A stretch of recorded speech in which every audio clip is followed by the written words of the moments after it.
앞서서 말씀을 드린 대로 교회가 무엇인가? 이 엄청난 질문을 짧은 시간에 다 말씀을 드리기가 어렵습니다. 그래서 비유적으로 말씀을 드리겠습니다. 교회는 영원한 것입니다. 교회는 누가 시작했느냐? 마태복음 16장 18절에서부터 19절에 있는 말씀을 보면, 또 내가 네게 이르노니 너는 베드로라. 이 반석 위에 내가 네 교회를 세우리니 지옥의 문들이 그것을 이기지 못하리라. 내가 하늘의 왕국의 열쇠들을 내게 주르니 무엇이든지 내가 땅에서 묶으면 그것이 하늘에서도 묶일 것이요, 무엇이든지 내가 땅에서 풀면 그것이 하늘에서 풀리리라 하시고. 교회는 사람이 시작한 것이 아닙니다. 교회는 하나님이 시작하신 것입니다. 특별히 성서침례교회는 창시자가 없다는 거 여러분 잘 알고 계시지 않습니까? 교회는 예수 그리스도께서 교회를 시작을 하셨습니다. 그래서 교회의 시작은, 교회는 누가 세웠는가? 예수 그리스도께서 교회를 세우셨습니다. 그런데 중요한 말씀은 무엇이냐면, 왜 교회를 세웠느냐? 이렇게 말씀하는 질문이 여기에 되고 있습니다. 무엇이든지 땅에서 풀면 그것이 하늘에서도 풀리겠다라고 하는 말씀을 여기서 말씀해 주고 있습니다. 그래서 이 교회라고 하는 것은 우리 인생에 있어서 참으로 중요한 것입니다. 그래서 이 교회라고 하는 것이 오늘날 이 세상의 모든 집권자들이라든지 역사를 통해 보면 교회를 없애려고 했던 것을 볼 수가 있습니다. 그러나 그 교회를 세우고 교회의 하나님의 말씀을 잘 전파하고 그 말씀을 믿고 순종했던 개인이나 나라나 민족은 하나님의 축복을 통해서 하나님 앞에 크게 쓰임받았다는 것이 인류 역사를 통해서 증명이 되고 있는 그런 사실인 것입니다. 그래서 우리가 믿고 있는 이 신약교회는 예수 그리스도께서 이 교회를 시작하셨다 하는 것입니다. 그래서 이 교회는 다 설명하기가 어려우니까 비유로 말씀을 드리면, 교회는 하나님의 왕국의 목장과 같은 것이다. 네. 그래서 교회는 여기 성경에 비유적으로 은유하고 표현을 주님께서 하셨는데, 예수 그리스도를 통해서 구원받은 성도를 양으로 비유를 하셨고, 예수님 자신을 목자로 비유를 하셨던 것을 볼 수가 있습니다. 그래서 이 목장이라고 하는 것은 어떻습니까? 푸른 초원에 양들이 자유롭게 풀을 뜯고 있고, 그 양들을 보호하시는 분은 목자인 것입니다. 그래서 이 목자는 양들의 풀이 어디 있는 곳이 알고 그곳으로 양떼를 인도하고 있습니다. 그리고 양떼를 보호하십니다. 늑대라든지 사나운 짐승이 양떼를 해치려고 했을 때 목자는 목자의 지팡이로 그들을 물리치고 양떼를 보호하는 것이 이스라엘 목동들의 전형적인 그런 모습이었습니다. 그래서 예수님은 그들이 이해하기 좋게 하기 위해서, 예수님은 나는 목자라, 양들의 목자라, 너희는 양이다라고 표현을 하고 있는 것입니다. 이 속에는 굉장한 진리가 포함되어 있습니다. 이스라엘의 목자들은 양떼가 수백 명이 돼도요, 한 그 목자가 양들을 하나를 개인적으로 안다는 겁니다. 그 양들에게 다 이름이 있다는 거예요. 아침에 나갈 때도 우리나라로 말하면 점호를 합니다. 그래서 그 양들의 이름을 하나하나 불러서 양우리에서 양떼 밖으로 목장으로 내보내면 한 마리 한 마리가 나갑니다. 그리고 또 저녁에 양떼를 우리 안에 들어 넣을 때도 한 마리 한 마리 이름을 불러서 그 양떼를 우리 안에다 집어넣고, 마지막에 이 목자가 그 양의 문턱에 앉아서 지키고 밤을 새우는 것이 이스라엘 민족의 목자의 그런 아름다운 풍경이라는 것입니다. 여기서 어떤 진리가 포함되어 있느냐 하면, 예수님과 나는 개인적인 관계가 돼야 된다고 하는 것을 말씀하고 있는 것입니다. 오늘날 수많은 사람들이 여기에 모여 있지만은 여러분들은 하나님을 안다, 예수님을 나를 안다, 이 문제에 대해서 우리는 심각하게 생각해 봐야 되는 것입니다. 요한복음 10장 27절은 이렇게 말씀하고 있습니다. 내 양들은 내 음성을 들으며 나는 그들을 알고 그들은 나를 따르느니라. 내가 그들에게 영원한 생명을 주노니 그들이 결코 멸망하지 않을 것이요 또 아무도 내 손에서 그들을 빼앗지 못하리라 그랬습니다. 예수님께서는 앞서서 말씀을 드린 대로 하나님의 말씀을 받을 때 사람의 말로 받지 말고 하나님의 말씀으로 받았다 하는 것을 말씀을 드렸습니다. 우리는 예수님을 알되 요한복음 10장 14절에 나는 선한 목자라 내 양들을 알고 내 양들은 나를 아노라. 오늘 여러분들에게 묻습니다. 영어로 말하면 Do you know Jesus Christ? 당신은 예수님을 아십니까? 오늘 여러분 우리 자신 다시 한번 물어보겠습니다. 여러분 자신에게 나는 예수님을 알고 있는가? 이 속에 엄청난 의미가 포함되어 있는 것입니다. 예수님은 어떠신 분입니까? 예수님께서 말씀하시기를 수고하고 무거운 인생의 짐을 진진 자들아 다 내게로 오라 내가 너희를 쉬게 하리라. 내가 너희에게 안식을 주리라 말씀하시고 있는 것입니다. 사랑하시는 성도 여러분, 우리가 예수님을 알고 예수님이 나를 안다고 하면 우리는 예수 그리스도 하나님의 어린 양으로 하나님 나라의 구원받은 백성으로 예수님이 목자가 되시고 내가 하나님 보호를 받는 어린 양이 되는 것처럼 우리는 예수님을 개인적으로 알아야 하는 것입니다. 그래서 나는 선한 목자라 내 양을 알고 내 양들은 나를 아노라. 오늘날 많은 사람들이 교회에 오면 구원받는 줄을 아는 사람들도 물론 있습니다. 어떤 분들은 내가 좀 선하고 착해야만 구원을 받을 수 있지 않는가, 천국에 갈 수 있지 않는가 이렇게 생각하는 분들도 참 많이 있습니다. 그러나 예수님은 그렇게 말씀하고 있지 않습니다. 나는 제사를 원치 아니하고 자비를 원한다. 그렇게 긍휼을 원한다라고 말씀하고 있습니다.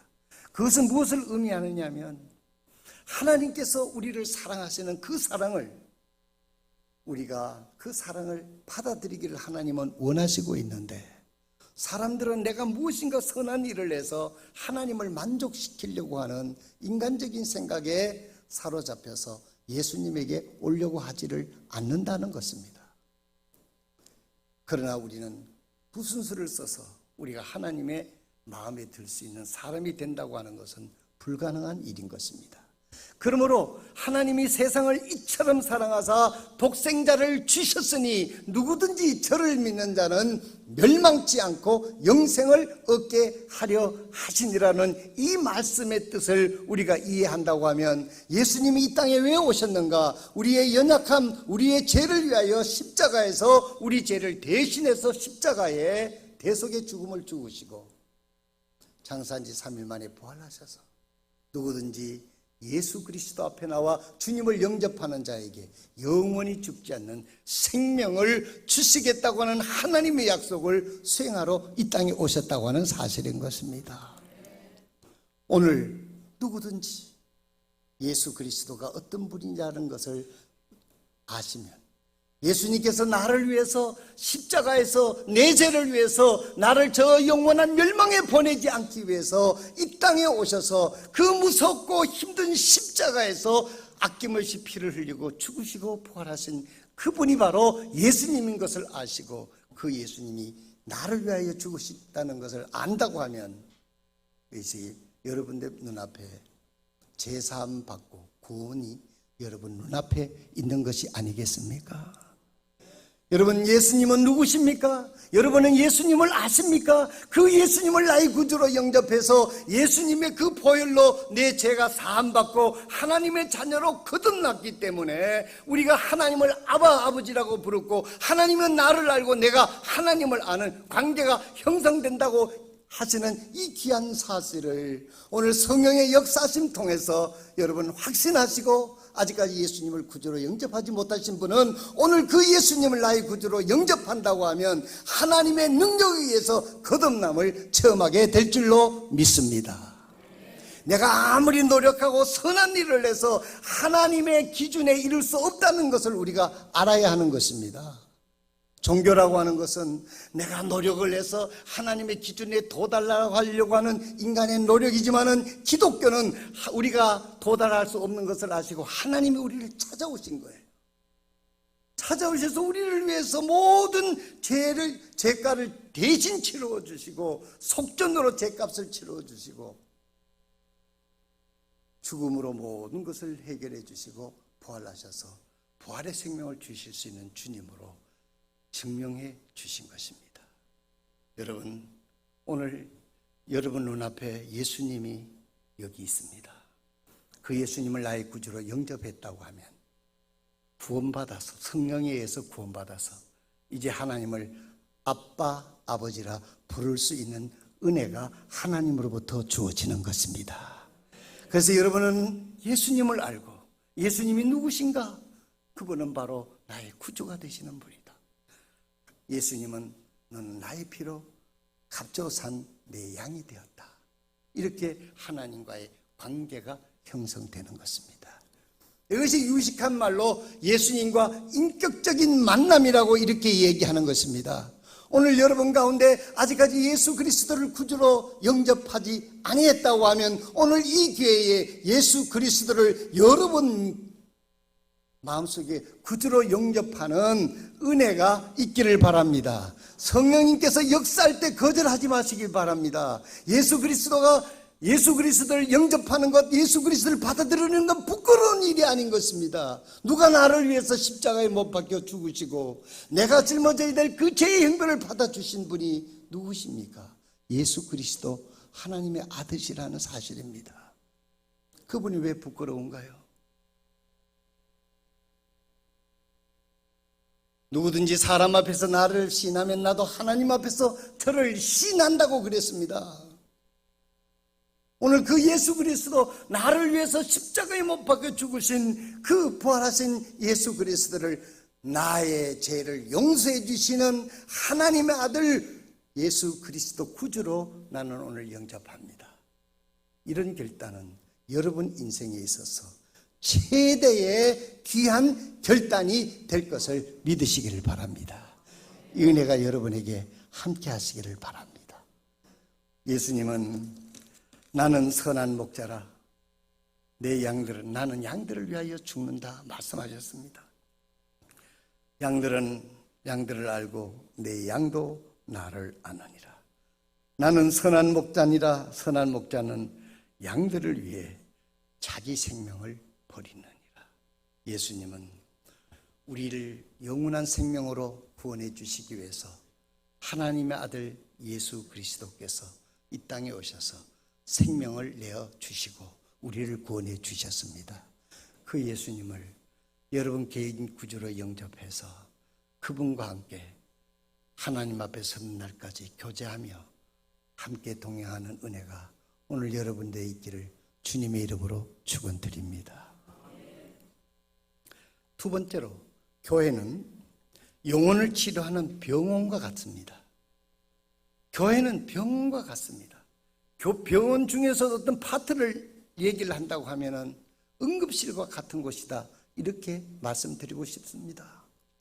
여러분, 응급실에 가보게 되면은요, 저도 어떤 분이 아파서 응급실에 한번 가본 적이 있는데, 주로 오는 사람들이 교통사고로 오는 사람들이 참 많더라고요.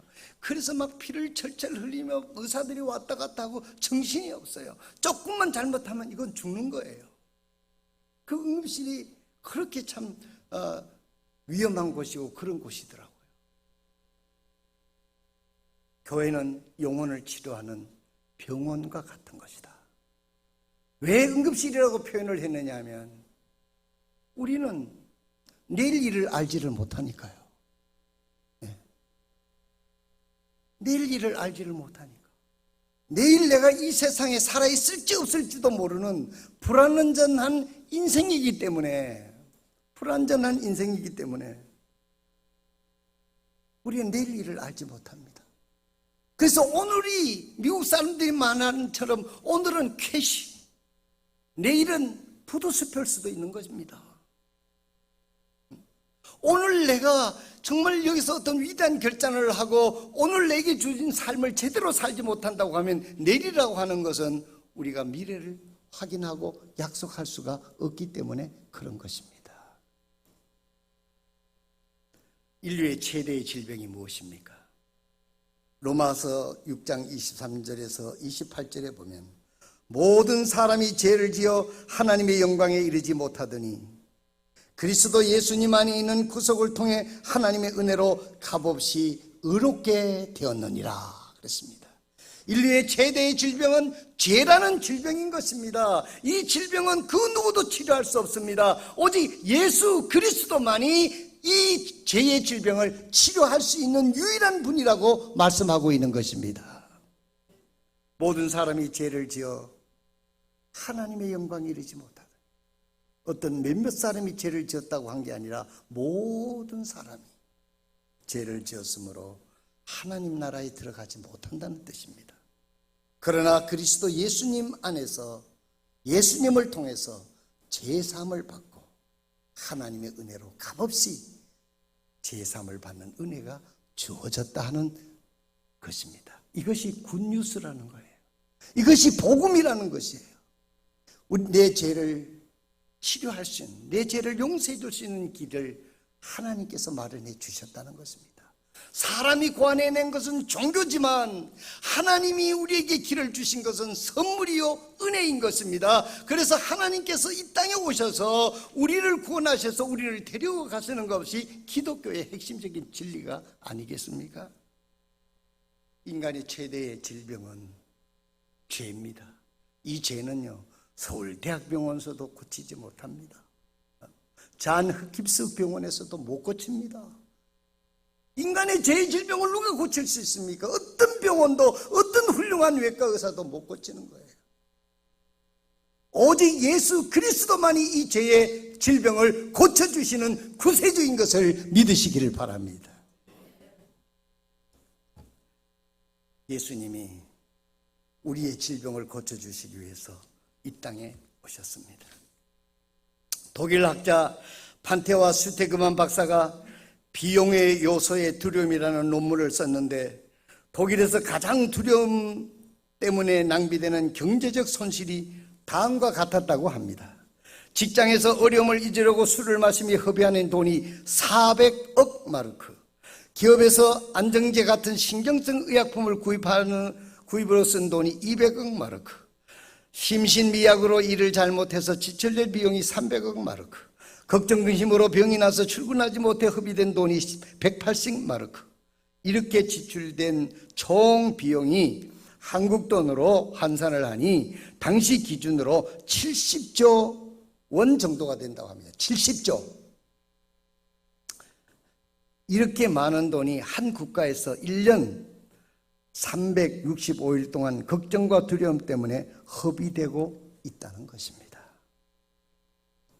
그러면 이 돈이 전 세계 모든 나라의 비용을 합친다고 하면 얼마나 큰 돈이 되겠어요?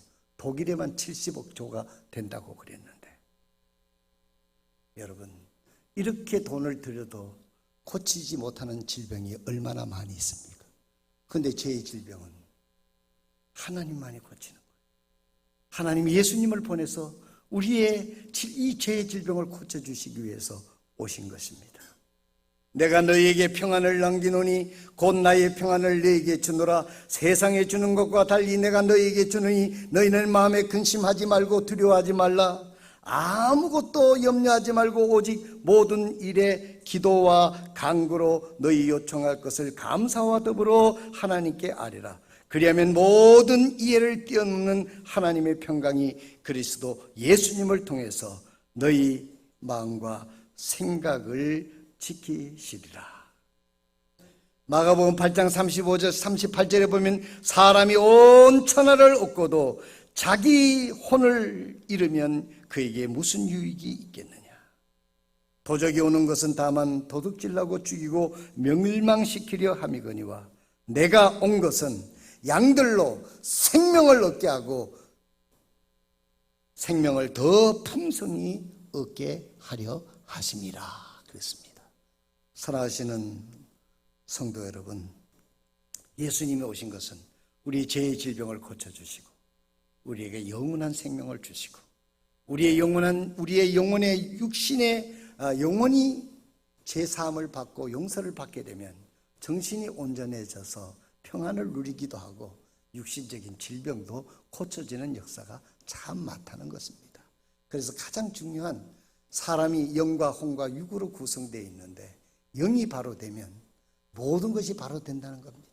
마치 팽이를 돌려놓으면 그 중심이 잘못되게 되면 흔들흔들 하다가 쓰러지는 것처럼 사람에게서도 영혼이 구원받고 영혼이 똑바로 서게 되면 정신이 바르게 되고 육체도 건강하게 되어진다고 하는 통계적인 그런 결과가 나오는 것입니다.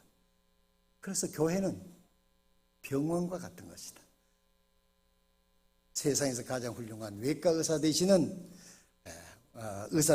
예수님께서 교회를 통해서 하나님의 말씀으로 우리의 질병을 고쳐주시는 곳이 바로 이 교회인 것을 잊지 마시고 교회를 소중히 여기시는 저와 여러분이 되시기를 바랍니다. 이제 설교를 마치고자 합니다. 세 번째로는 교회는 하나님의 왕국의 대상관과 같은 곳이다. 즉 다시 말해서 하나님 나라의 출장소와 같은 곳입니다. 대사관이 뭐 하는 나라입니까? 대사관은 그 나라에 들어오는 입국 비자를 발행하는 곳이 바로 대사관인 것입니다. 그래서 그런 의미에서 이 교회는요, 하늘나라의 출장소와 같은 거예요.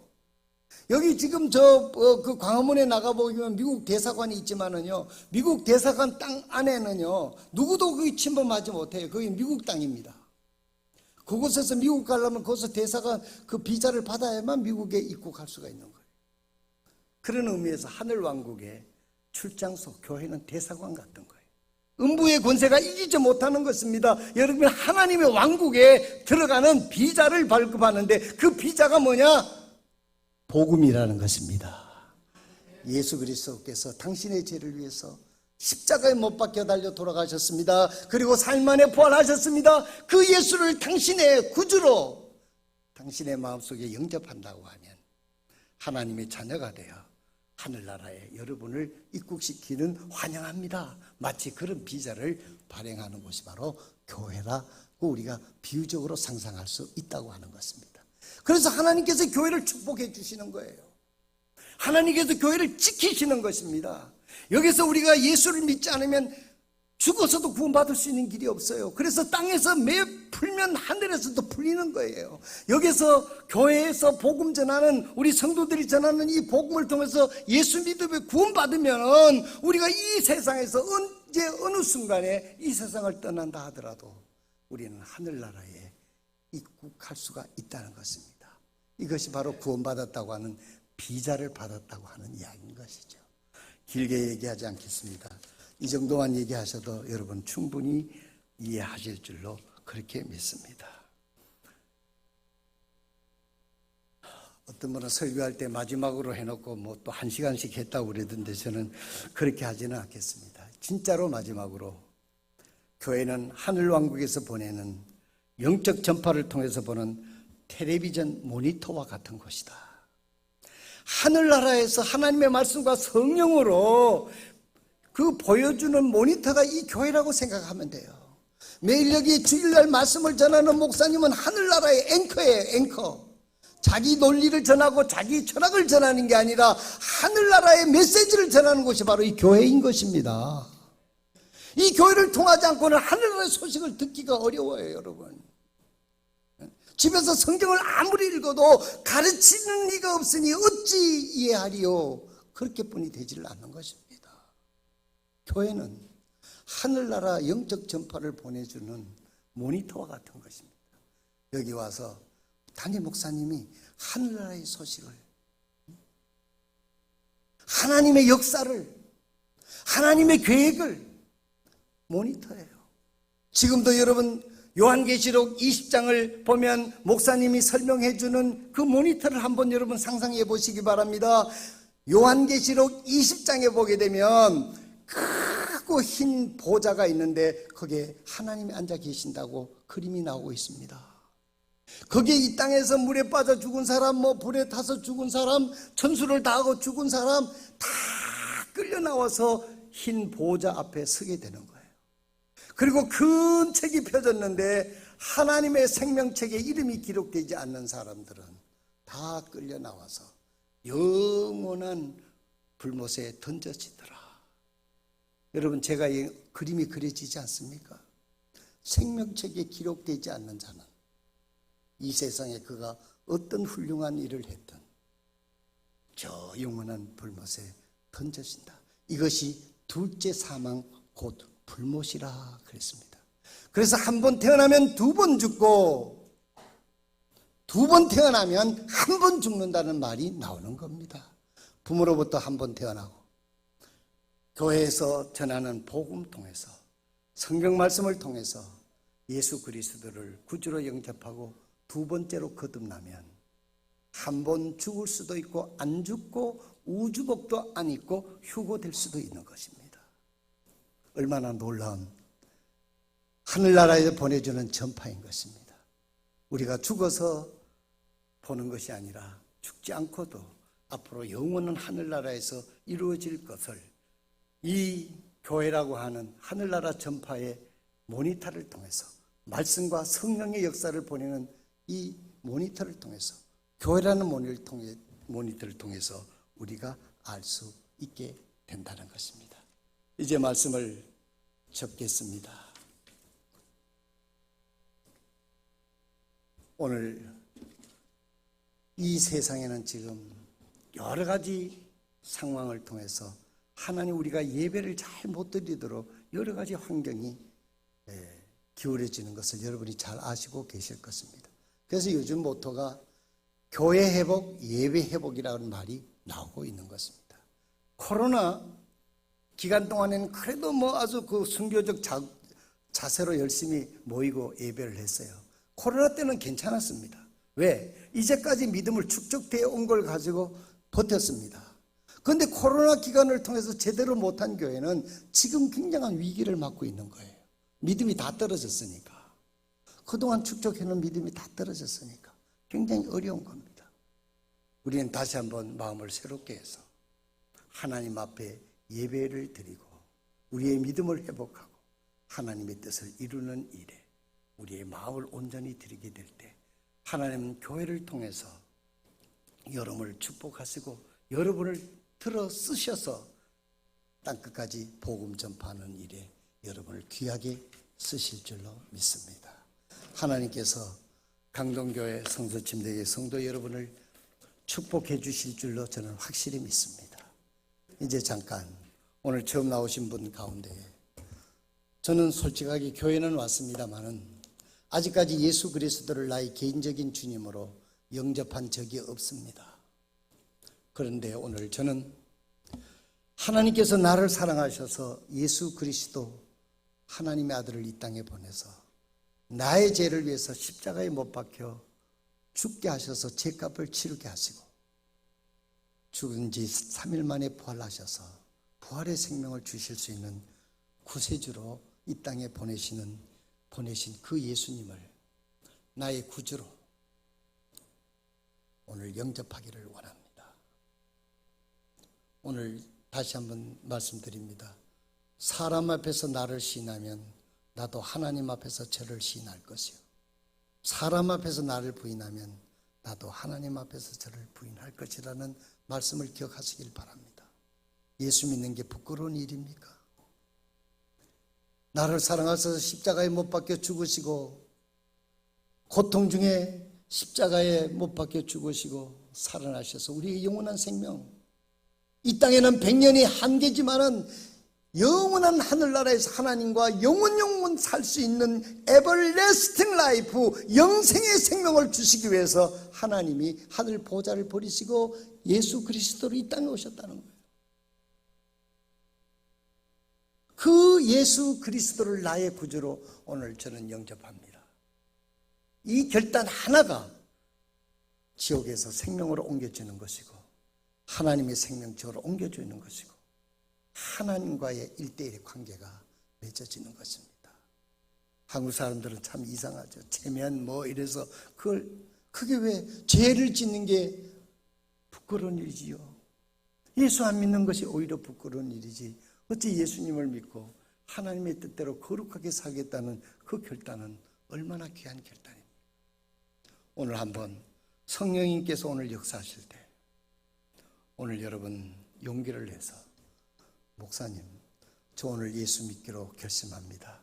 손만 잠깐 들어주시면 알고 나중에 개인적으로 여러분들 이 교회 목사님이 상담을 통해서 예수님을 영접하는 그런 절차를 밟도록 하겠습니다.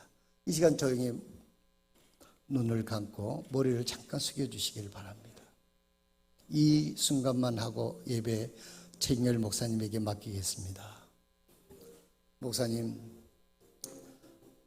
저는 나를 사랑하셔서 나의 죄를 위하여 십자가에 못 박혀 돌아가신 예수님을 오늘 나의 구주로 영접하고 싶습니다. 목사님 저를 위해 좀 기도해 주십시오. 한 분 있으면 손을 잠깐 들어 표현해 주시길 바랍니다.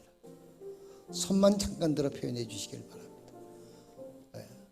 예, 그 손을 봤습니다. 또 그런 분 계시지 않으신가요? 잠깐 강제로 하려고 하는 것이 아니고 여러분 스스로가 오늘 성령님께서 여러분 마음속에 나는 예수님을 나의 구주로 영접하기를 원합니다. 그동안 수태망설에 왔는데 오늘 용기를 내서 그 예수님을 나의 마음속에 믿고 싶습니다. 목사님 좀 도와주세요 하는 분 있으면 손을 한번 번쩍 들어주시면 감사하겠습니다. 그런 분 계시지 않으신가요? 살아계신 우리 아버지 하나님, 오늘 이 예배를 축복해 주시고 하나님의 말씀은 전파되었고 하나님께서 거두는 역사가 있게 되기를 간절히 소원합니다. 이 교회를 축복하셔서 땅끝까지 복음 전파하는 이 일에 귀히 쓰임받는 목사님과 또 온 성도들 다 되도록 축복하여 주시며 다시 한번 저희 자신을 주님 앞에 드리는 헌신의 결단이 있게 하여 주시옵소서. 감사드리며 예수님의 이름으로 기도드리옵나이다. 아멘.